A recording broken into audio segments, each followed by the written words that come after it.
tests we have, it takes 3 or 4 or 5 hours to get them up and running. But the one in Escondido will be up and running. There's one in Paul, there's one down in Otay Mesa. And so we will have more on this at 10 o'clock. But if you have any questions, we're open up to questions if you'd like. Question for Mr. Negri about the start of this power outage. We're getting reports that an employee in Arizona. September 8th, 2011, the night the lights went out in San Diego. Carrying out a procedure. Designated Dave here. I'm on the 67 North, and it is 8:18 at night, and normally there's a lot more illumination. Countywide blackout for the first time ever. Yeah, I've got the camera out.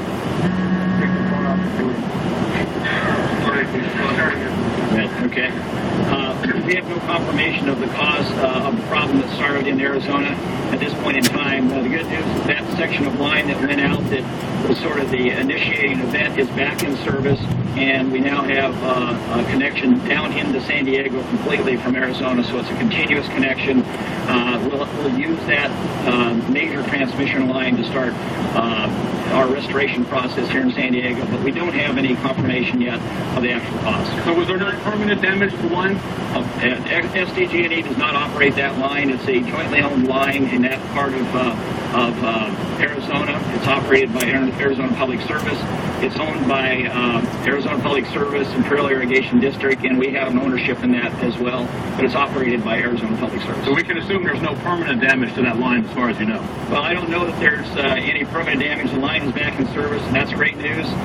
Generally, we don't service if we think they're going to have a problem later on, but we'll have to confirm that over the next 24 to 48 hours. Now, would the Sunrise Power Link have helped avoid this? We're not sure about that right now. We'll have to take a look at the aftermath and everything that went along with this, and I think we'll be able to tell you about that. It'll probably be a number of months, because we'll do the simulation studies to determine if that would have been the case. Were you frustrated with the amount of time it took you to get information about what happened? Because I know you've been trying to relay it to us, but you haven't had it. Yeah, we haven't had any direct information about the cause of the outage. These kind of things, I've seen them in many, many cases around the West for the last 40 years. And what happens is oftentimes the first information you get is not necessarily correct. And so you have to wait till things settle down a bit and you find out what the causes are, and then you can confirm that. So we don't jump to any conclusions. We wish we'd have information faster. But frankly, once it happened, all of our focus is on restoration. All of our focus is on getting our customers back in service. We'll deal with the causes later on and try to make sure that we can mitigate them. And I'm sure the folks in Arizona and the California Independent System Operator are going to work very closely together to try to ensure that this kind of situation doesn't happen again. Can you help us understand what the process is with re-energizing the line? Give us a better idea of the time frame over the next. Yeah, sure, and I'll be glad to.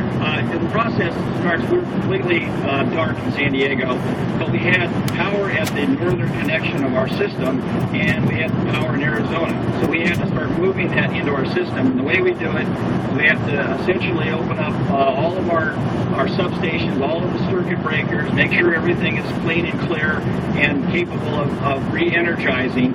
We then re-energize it step by step. So the first step was try to get power from central Arizona into the Yuma area, then from the Yuma area to Imperial Valley, and then from Imperial Valley into San Diego in an area that's close to Chula Vista. From the north, which is our second major connection, we then started connecting from San Onofre down to the San Luis Rey area, and then over to the coast to Carlsbad, where we have the major power plant at Carlsbad, so that they could get power to start their systems. So that was important there. Then we connected into Escondido, where we have the Palomar facility sitting there. It's one of our most efficient, effective power plants, so that we can continue the process there. In the meantime, while all of the transmission work is starting, we are working with the power plant operators to get the power plants back online. Some of them came down very hard in this tremendous disturbance, and some of them had some small damage. We'll find out more about that, but they're working very hard to get them restarted. It takes many hours to get big plants like this restarted. In fact, San Onofre, when it came offline, it will probably be a day and a half to 2 days before it will be able to reconnect to the grid. So we have to rely on the other sources. So we have all the power plants starting to work right now. We have gas that's already into the Encina plant in Carlsbad. It's bringing up to pressure. It will start producing in the not-too-distant future. The Escondido plant and the Otay Mesa plants probably quite a few hours away from when they will come up and connect to the grid. Once you have the high-voltage grid stabilized, you then go down to the next level on our system, which has feeder lines out into the county. When you get the feeder lines out in the county, you're then at a point, we call them distribution substations, where the power can be distributed on local circuits. So we have to go through that, and as you can imagine, because we have 115 of these distribution substations around, some of them are going to get power sooner than others, and that means some people will be put online as soon, sooner than others. The idea here is, from a priority standpoint, hospitals. We want to make sure that the hospitals have power. We're doing everything we can to ensure that that happens. Most of the hospitals are operating right now, but they have backup power.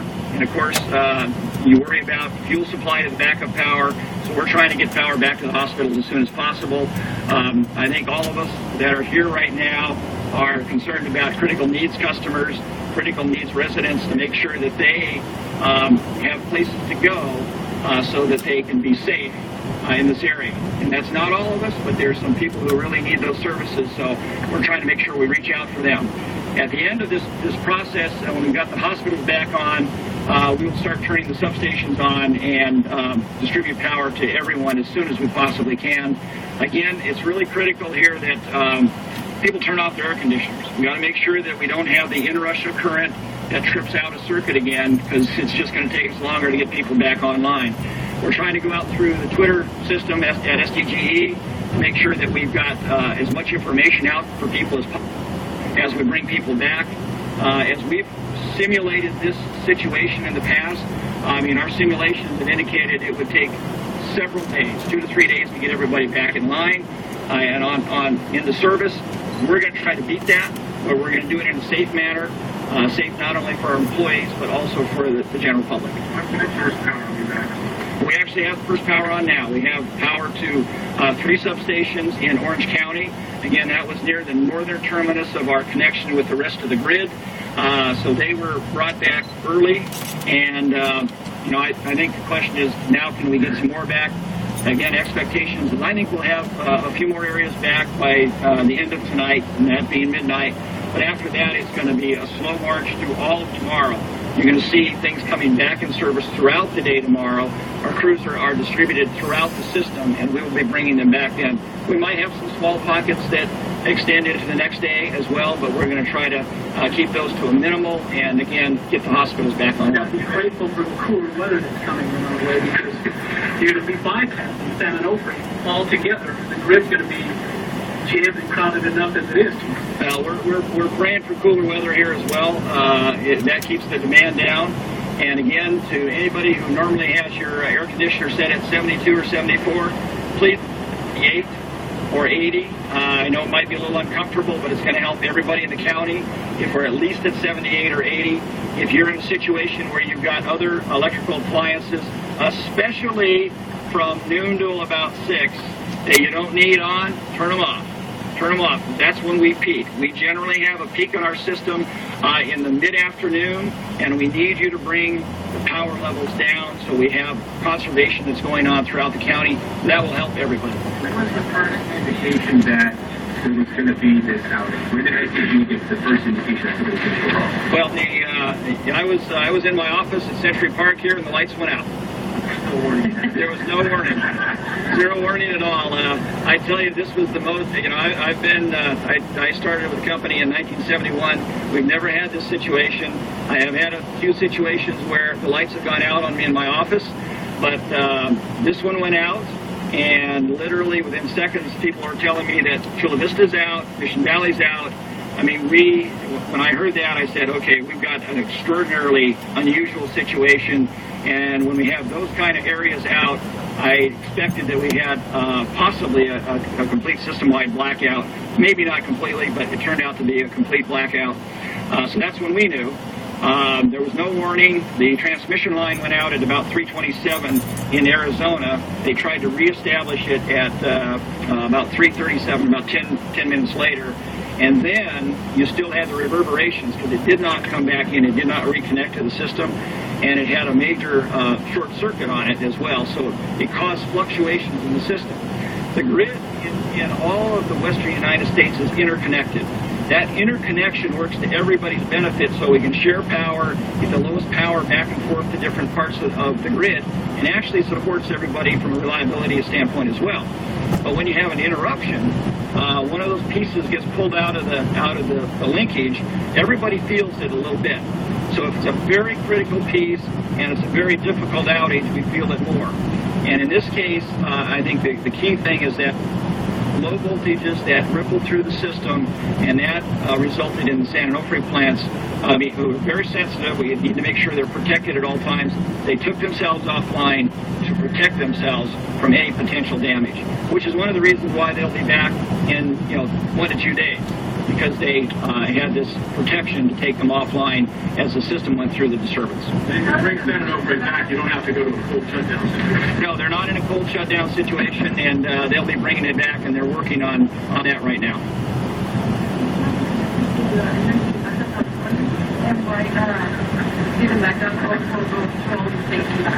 Yes, one of the things that's interesting about the grid is we actually have a big interconnected grid from Canada to Baja, Mexico. In Baja, the grid in northern Baja is not connected to the rest of Mexico. It's actually connected to the United States. So here they are connected to San Diego and to Imperial Valley, and when those lines all went out, they were impacted the same as we were here. Turns out their system went dark as well, so they're going through the same procedures we are now to get some of their power plants back up, and once the 500,000 volt line was connected from through Imperial Valley, they could then tap into that for some power as well, and to start the restoration process. So I suspect they're doing the same thing we are right now to get their customers back, especially in Mexicali and Tijuana. We actually work together on a lot of things with the California Independent System Operator, with Mexico, the Comisión Federal de Electricidad.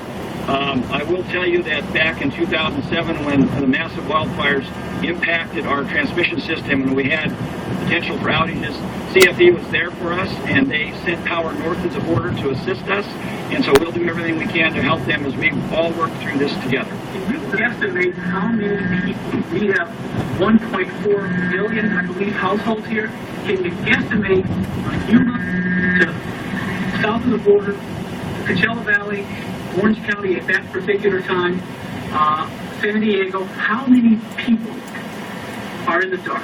You know, I really don't know the number yet. I know we've got probably 3 million residents in San Diego. You have South Orange County, so there's probably several 100,000 there that are connected to our system. I don't know the extent to which Imperial Valley lost customers. I believe it was fairly substantial, so you could see a lot of Imperial Valley. And then, of course, Tijuana and Mexicali have a tremendous number of residents down there. So I think this was a very major outage. This was a very region-wide problem that we had, and we're all sort of working through it together. But there's no doubt this has never happened before here to us in our system. And we're going to work very hard to get this power back on as soon as possible. 6 million, 7 million? I'd have to go and check the rolls, but I know Tijuana's got a lot of people, and Mexicali does too. And we have 3 million sitting here in San Diego, so it's a big number. I don't know if perhaps Supervisor Horn or someone else can answer this, but with the heat and with the lack of electricity, are there any cooling facilities being established around the county for people that need to cool off? Yeah, actually, I'll take that. And the county and the city and San Diego Gas and Electric are working very closely right now to establish some critical needs power zones. What we're looking at trying to do immediately is to take some of the small excess generators that we have. These generators, we bought 31 of them to help in the event there is ever another wildfire and we had disconnections in certain areas. They are going to be deployed per the county's instructions to areas where hopefully critical needs customers, those who really need the power can go and recharge or do whatever they need for their battery packs that are associated with their medical situations. And to the extent that we can get that announced, we're going to announce that as soon as possible in terms of where those would be. In the meantime, hospitals are the best place for people like that to go because they have backup generation, and we will focus our priorities on getting hospitals with firm power so that they do not run out of a fuel supply for their backup generators. Did the high heat play into this at all? Yeah, actually it did. I mean, if you think about the weather throughout Southern California and Arizona the last few days, the humidity we've had, humidity really spikes the power demand. Everybody's air conditioners start working. So the high heat put a lot of stress on the system. So there are a lot of power flows going through the system. So any disturbance of a transmission line, pulling that link out of the grid, actually creates a bigger disturbance than if you have very few, very low loads or very low demands from our customers.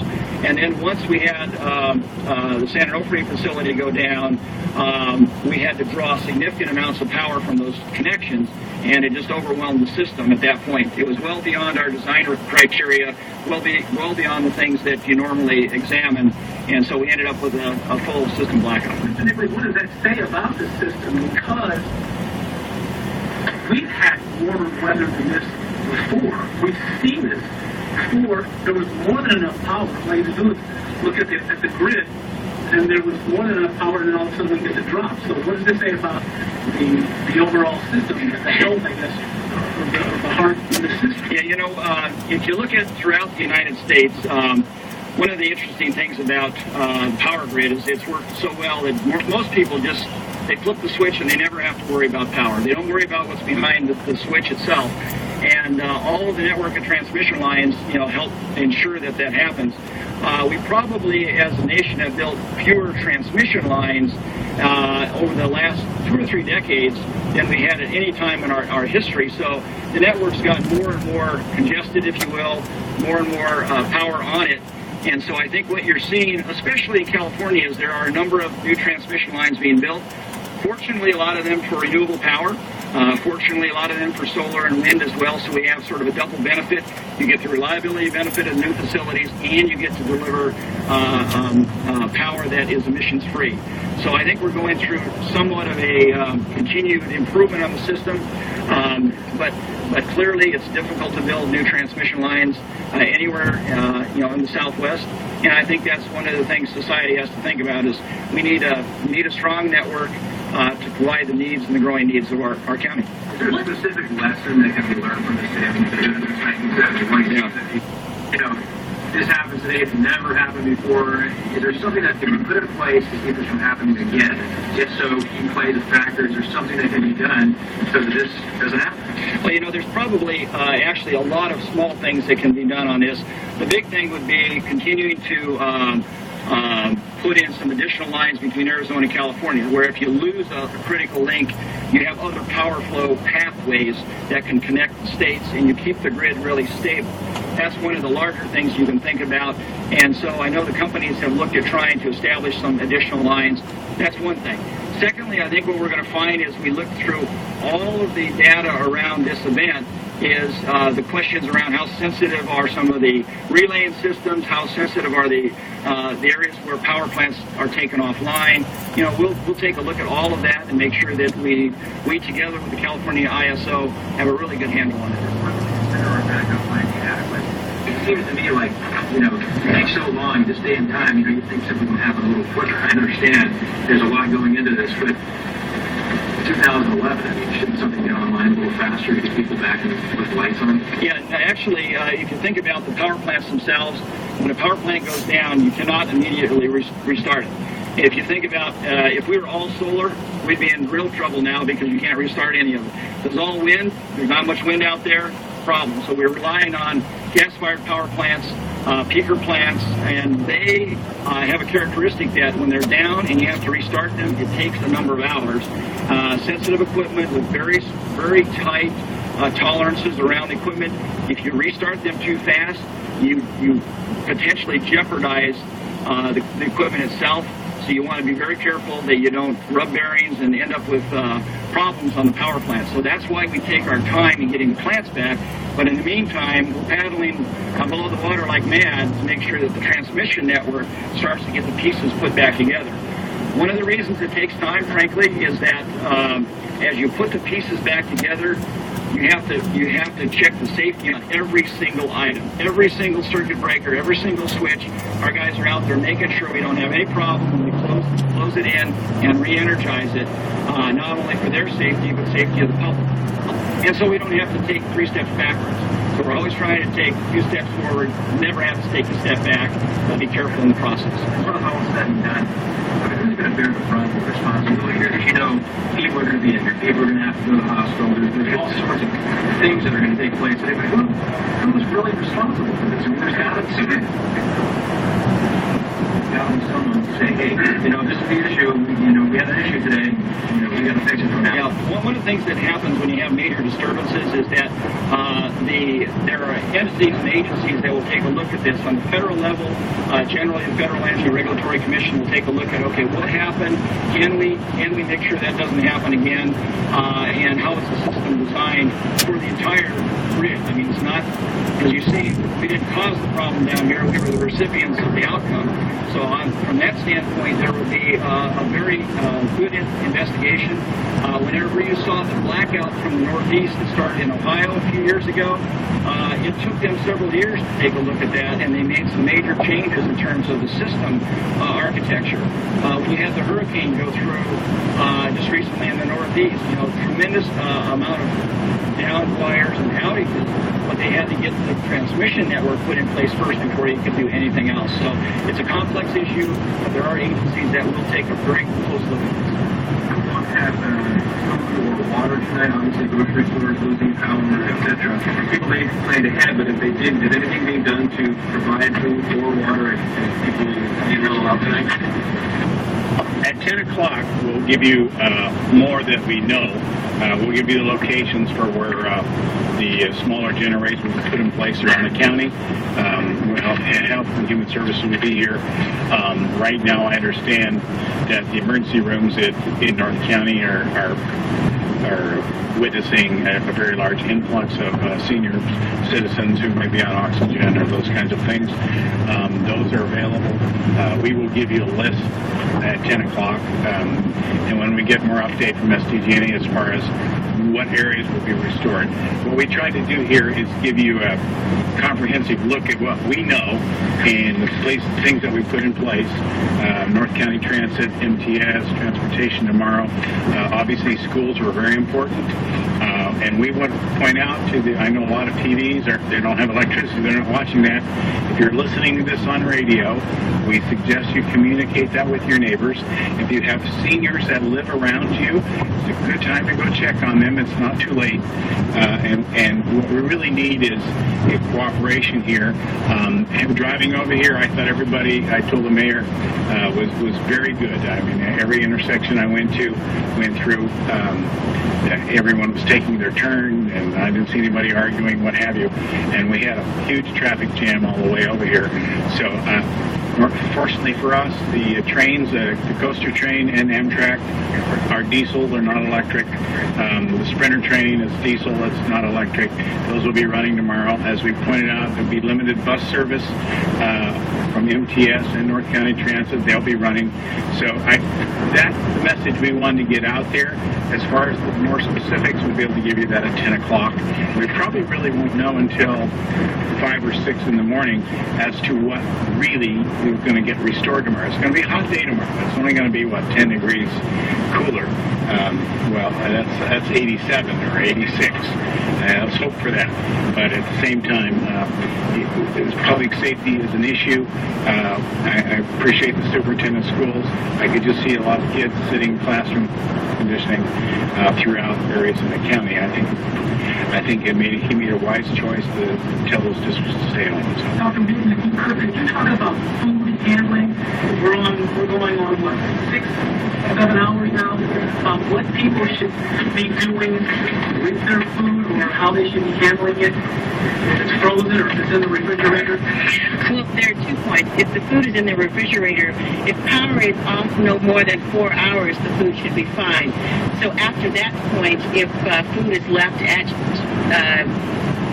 greater than 40 degrees Fahrenheit, then for more than 2 hours, then the food is no longer good. So always the perfect caveat is if it doesn't look good, don't use it. So if you are in doubt, throw it out. That's the mantra that we want people to remember. If in the freezer, on the other hand, food can actually be good. If the freezer is full, the food is safe for up to 2 days. If the freezer is half full, then the food will be good for up to 1 day. So if you have food in the freezer, the best thing is to, if it's not full, is to make sure that you put it close together so that it can stay frozen for a longer period of time. But again, if the freezer is full, the food is good for up to 2 days, and if it's half full, food is good 1 day.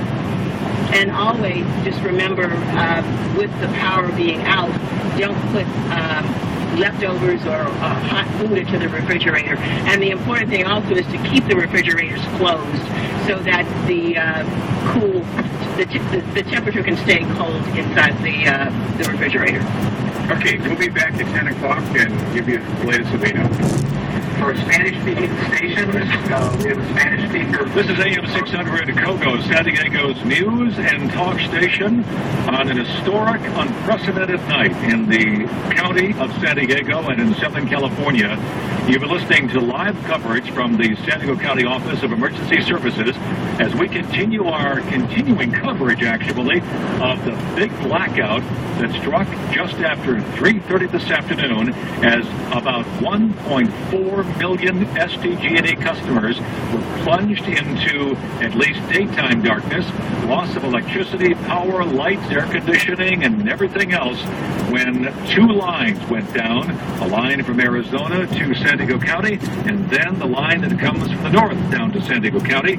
And you just heard the officials with SDG&E say that the good news is power has begun to be restored. If you live in San Clemente, Laguna Niguel area of Orange County, that area, along with Tijuana and some areas deep into the southern part of the county, you will see, already have seen, some power be restored. But it's going to be through the night into tomorrow morning before other areas around the county begin to see power being restored. We're going to have another update from the Office of Emergency Services in about an hour and 15 minutes at 10 o'clock tonight. You'll hear that live as well right here on KOGO, so we can all together through the night tonight stay informed, updated, and reassure one another that we're going to get through this. If you go outside right now, it is very weird. I mean, it is pitch black out there, except for obviously what the sky, what the sun, what the stars provide at night. But it is very eerie and very weird tonight. And as you heard in the news conference, they are still investigating, but their main primary task right now is restoration of service. The other big news that come out of the briefing here that you just heard on KOGO is that all public schools in the county are closed tomorrow. That is, all public schools in the county are closed tomorrow. I'll say it once again. The county has officially ordered all public schools in San Diego County to be closed tomorrow because they don't know whether the power will be restored in time for school tomorrow.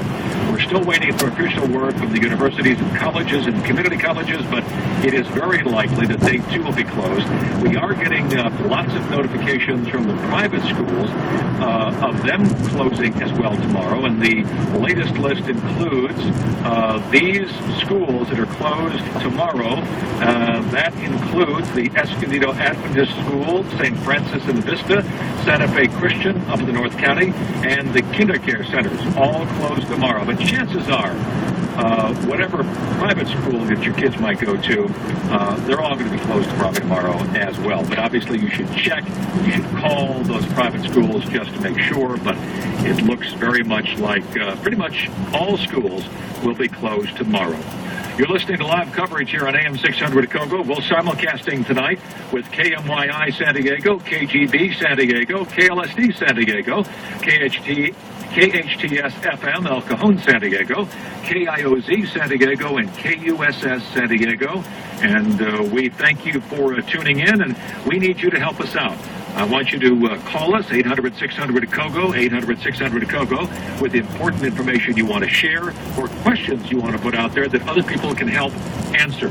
You can also send us a tweet. Just go to twitter.com @KOGO Radio. We're watching all those tweets come in, and we'll respond to those. Or email us at KOGO@clearchannelradio.com. That's KOGO, K-O-G-O, @clearchannel.com. It's 8:48. Let's go back to the Office of Emergency Services right now and check in with our Phil Farrar, who was there at the news briefing. Phil? It's been a very, very busy evening here. As you can tell, from 3:30 on, we had emergency personnel from all over the county, also some state and federal employees as well coming here to the Office of Emergency Services. They were together in a closed room for about 3 to 4 hours trying to figure out what went wrong, also developing a plan to make sure people here are safe. And they spelled it out in this news conference. Stay off the road if you don't have to be on them. It is pitch black out there. There are just a few street lights on. There are just a few signal lights working. We heard in Pacific Beach and Otay Lakes. But other than that, it is pitch black. Majority of the gas stations, they do not have power. They cannot turn the pumps, so you can pump gas. So if you're on a minimum amount of fuel, stay home. Tell your neighbors if you're listening. We are the emergency broadcast radio station, and KOGO is, and that is one reason why we are right now on all of the other radio stations, because people are tuning into us. So make sure that you stay in touch, and that is one thing that the officials here wanted to make sure that you did stay in touch, particularly on radio, because cable has been out sporadically throughout the county as well. Well, Phil, we're getting reports in now from our listeners and from our texters and tweeters and emailers that power is back on in San Marcos, power is back on in Bonita. So it looks to me just as if they're what they talked about at the news conference. Let's talk to the president, Mike Nigley. We understand that power is back on, what do you say, Cliff? In Bonita and San Marcos are the latest. Bonita and San Marcos. This is Mike Nigley, president of SDG&E. That's great news. That is great news. The more the better. We try to get it all back as soon as possible. All righty. Thank you very much, Mr. Nigley. He's been a very busy man today, but how about that? Power's starting to come on. It's going to take a while, as he said in his news conference, because they just can't bring it all back on, but that's great. Yeah, he had said at the news briefing there, where you were attending, Phil, that they were basically moving south into the county from Orange County and into Tijuana. We first got reports that Tijuana and Rosarito were restored, and now Bonita, the southern parts of the county. So that's good news, actually, because it's not even 9 o'clock, and there was some fear a couple of hours ago, wasn't there, that it could be tomorrow morning before any power might come on. Tomorrow morning, and Mike Nigley, president of SDG&E, says he says, we've done tests on this before, and it's taken 2 to 3 days just from simulations to do what they needed to do. And they said they were hoping to do it in half the time. So if power is back on in Bonita and did you say San Marcos? San Marcos, right. That is great. That is great news. That means that the grid, the power station out east, obviously that's functioning, and now we're getting some power in from the north as well, because those Orange County cities, they came back online first. So San Marcos is up there. They're bypassing San Onofre. Won't be on for a day or two, and then obviously the power out in the east, out in that in the North Gila area, that has been fixed. That is back on. All right, Phil Farrar at the Office of Emergency Services. Phil, we're going to go back to you after 9 o'clock. I want to talk with you a little bit more next half hour. Kind of what you were questioning the CEO and president about the health of the system here, that something like this could happen. We're going to talk with you more about that after 9 o'clock. And then at 10 o'clock, another news briefing, and we'll have that for you live right here on KOGO for you so we can all stay updated and informed all night long. It's 8:52 and coming up on 9 o'clock. It all started at 3:40 this afternoon. And once again, just to recap for you, the big news out of the news briefing, all public schools in the county will be closed tomorrow. Most private schools, if not all private schools, are expected to be closed tomorrow. And we're waiting for official word from the universities, SDSU, UCSD, and the City Community College District in San Diego County. They're expected to make an announcement very, very soon. For in the water district situation, they did clarify that there are 4 water districts where extraordinary conservation measures are being ordered. That is Fallbrook, Valley Center, Ramona, and in the city of Coronado. In those 4 water districts, essential and extraordinary conservation measures are being ordered. Only indoor water usage is allowed. But in the Helix Water District, there are no such restrictions. However, in the Helix Water District, they do ask you to make common sense use of water. Don't overdo it, but there are no extraordinary kind of measures going on. Just got word as well, just to confirm, Grossmont and Cuyamaca colleges are closed. Don't know about San Diego City, but those are the 2 that we know for sure are closed tomorrow, and probably because they're in the heat in the East County. So, but that's the latest on that situation. So our phone lines are open, and the phone system is a lot better than it was 2 or 3 hours ago. So we want an opportunity to talk to you to share some information and questions on the radio here, and we're now broadcasting and simulcasting on all of our Clear Channel radio stations. That's 7 stations at once, so a lot of people are able to chime in with their stories, their questions, and their updates for their fellow citizens in San Diego County. We also can be reached on Twitter. Just go to twitter.com @KOGO Radio. You can email us at KOGO@clearchannel.com. That's KOGO @clearchannel, all one word, .com. And we will get those updates and questions on the air and seek answers to all of that as well. We're also going to be updating the situation at San Diego's International Airport, Lindbergh Field. As you know, there were interruptions in service early on, and those interruptions have been continuing because so many of the planes went nowhere. There were no takeoffs for a while, some landings, but many planes bound for San Diego were diverted because of the power outages at Lindbergh Field, which are continuing. They're on emergency power and all that, but they're still being affected, and we'll have an update for you on that coming up in just a few minutes as well. Let's go out to the phone lines now, 800-600-KOGO, 800-600-KOGO. And by the way, I just got a text here from one of our listeners, and she says, quote, "The stars and moon are beautiful. People should take advantage of this otherwise sorrowful event and step outside to see." I'll second that. I highly recommend you go outside if you're not. And if you're probably already outside, I mean, why stay inside in a warm house with no air conditioning and no cold food, right? All right, let's go to our Bonita line. And Lewis, you're next up on KOGO. Welcome. Thanks for checking in with us. Hi there. I thought I was going to have some good news for you. Our power did come back on, but it just went back off. Well, now, don't do that to us, Lewis. But as I look out the windows here, I'm at the Bonita shelter. Okay. I'm an animal services officer. As I look out the window, I do see lights around the community, so I don't know if it's just our little building here or That's a good sign. I do see street lights and house lights, and it's a lot brighter now than it was about 15 minutes ago. Well, that's a good sign. We're getting these reports that some of the power is on, and then we get a call back, well, not in my neighborhood. For instance, up in Laguna Niguel, Terry, you're calling from Laguna Niguel? Yes. So you still don't have power, huh? No, we don't have power, but maybe there's some areas, but it's dark all a lot of places here. It's still very dark up there. Well, I appreciate you checking in with us to let us know, because it's obviously very difficult to know from moment to moment as they are going through the process of restoration what's happening. But we appreciate you checking in. 800-600-KOGO, 800-600-5646 is our number. We want to hear from you. Share your information, ask your questions, and we'll get answers for you. Let's go to Robert calling from Murrieta. Robert, what's it like up there right now?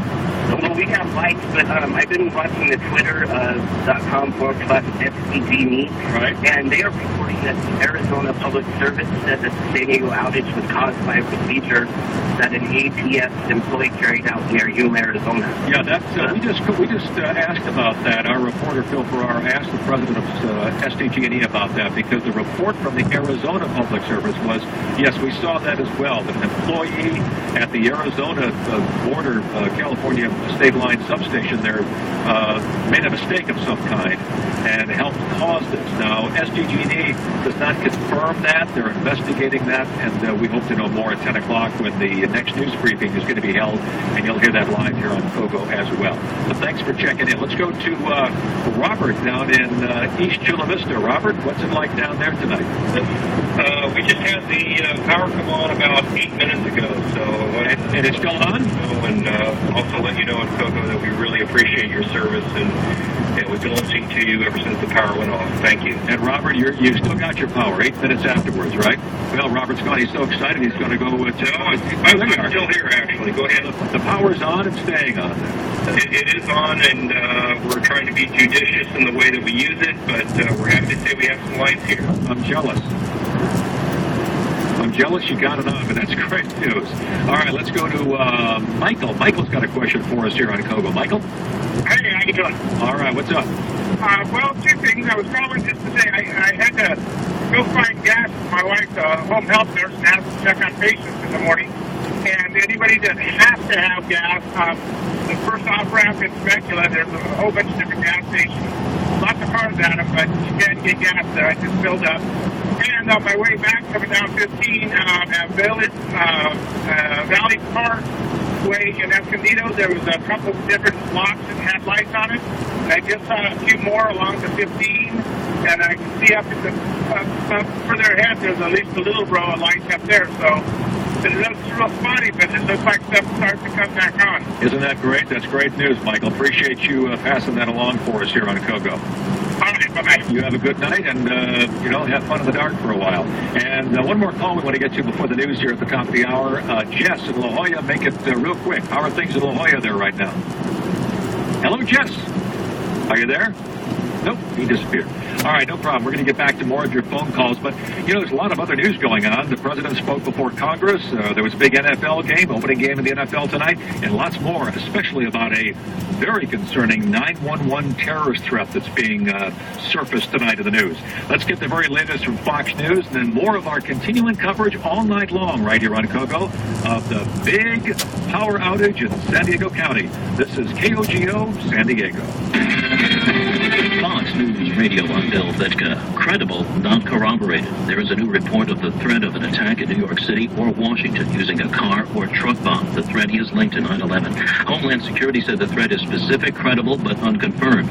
Late Thursday night, New York Mayor Mike Bloomberg called on the public to be alert. If you see an unattended package, for example, on a subway platform, that would be a very good example. If a car is all of a sudden left in a no parking zone and it looks strange for some reason or other, why not make the call? There will be vehicle checkpoints around the city, more bag checks on the subway, and bridges and tunnels will be under a close eye. Bloomberg added that the best thing we can do is not be intimidated. President Obama delivered a primetime address urging Congress to enact his $447 billion package of tax cuts and new government spending intended to jumpstart the struggling economy and revive his own political fortunes. He said his program will not add to red ink. We can reduce this deficit, pay down our debt, and pay for this jobs plan in the process. But in order to do this, we have to decide what our priorities are. We have to ask ourselves, What's the best way to grow the economy and create jobs? Republicans did not often applaud during the speech, but House Majority Leader Eric Cantor and other Republicans signaled a willingness to consider at least some of the measures.